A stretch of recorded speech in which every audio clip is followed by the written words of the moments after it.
There's three things that really make Darkwood scary. First is sound design, second is visual design, and the third is the actual game design. The sound design of Darkwood is something special because of the distance that you're able to hear things at. As things get closer, so does the noise they make. Rustling in the room next door, footsteps on the floorboards.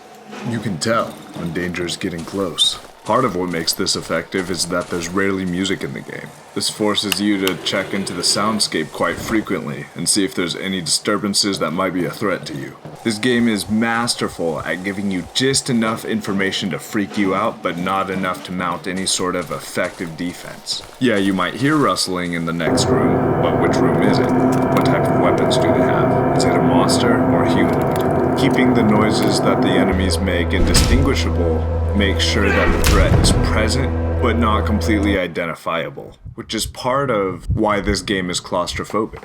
You never know how near something is, so you never know if you can go very far. And this lack of knowledge keeps you in a tight little box that often you're scared to go out of. But this sound design is nothing without visuals to accompany it, or lack thereof. You see, the thing about Darkwood is that it never gives you complete visibility of anything.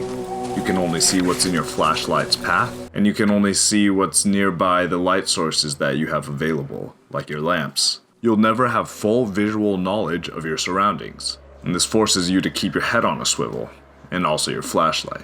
Enemies can't be seen unless there's light on them. Not only that, the treetops in much of the game cover what is visible, even with your light sources. It's rare to, at any point in the game, have full visual knowledge of everything that's around you. Every corner could hold an enemy, every shadow a bear trap. It doesn't matter that you just scanned right behind you. In the time that you looked away, something else could have taken its place there. And you won't know unless you put light sources on it again.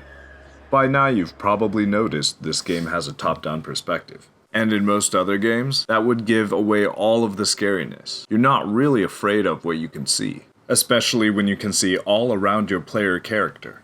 But keeping things hidden in shadow allows this design choice to work. Enemies in this game also benefit from this top-down perspective. Unless you look really closely, many times you can't tell what something is. Maybe by its body shape, a dog or a deer. But once you get acclimated to these top-down forms, you'll start seeing monsters. You can't tell exactly what they are. This assures that even when you do see them, some mystery still remains.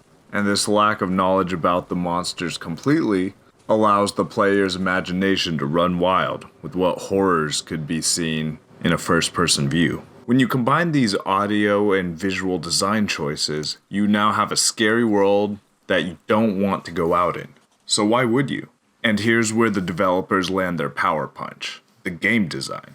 Look at this plot device. The tutorial is literally you playing as the bad guy, but you don't know that till you find some guy almost dead in the forest. And then you proceed to feed him muffins. You start out the game in the safe home base, the shelter of yours for the night. It's got boarded up windows and traps, and most importantly, a generator that'll keep almost any scary thing away from your house at night. Key word there, almost. Turns out you're never actually fully safe in this shelter. The generator helps, yeah, but it's no guarantee that something doesn't come barging into your front door or back door. On top of that, the generator runs on gas.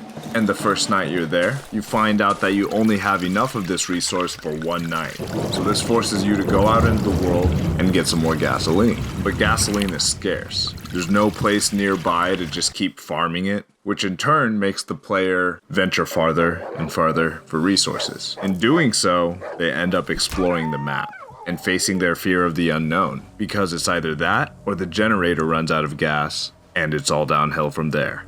Now you're being boxed in by the lack of resources as well.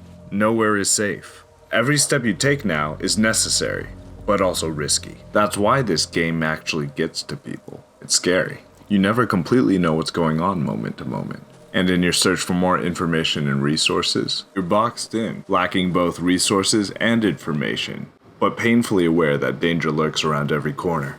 And those corners, they're closing in on you the whole game.